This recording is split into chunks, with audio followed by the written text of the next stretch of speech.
Welcome to the Banker Lamp. Please enjoy the video. In this video, I will explain how to play Call of Duty in real life. First, always remember that this is a game, not reality.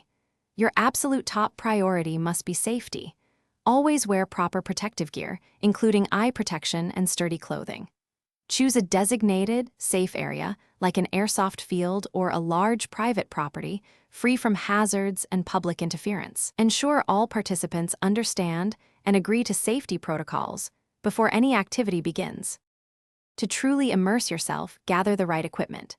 Opt for safe, non-lethal replicas such as airsoft guns, which fire small plastic pellets, or gel blasters.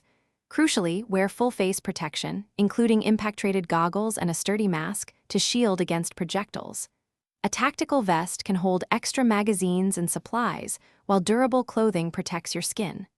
These items enhance realism and, more importantly, ensure everyone's well-being during intense gameplay. Now, let's talk about gameplay.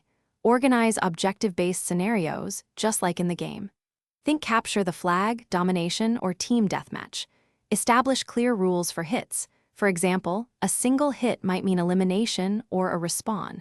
Designate specific safe zones where players cannot be targeted and set up respawn points for continuous action. These structures provide a framework for exciting and fair competition, keeping the experience engaging for everyone involved.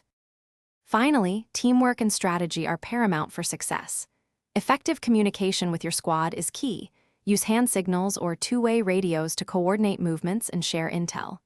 Develop strategic plans for attacking objectives or defending your position, just like a real tactical unit. Practice tactical movement, utilizing cover and concealment to outmaneuver opponents. A well-coordinated team, employing smart tactics, will always have a significant advantage, making the experience incredibly rewarding and realistic.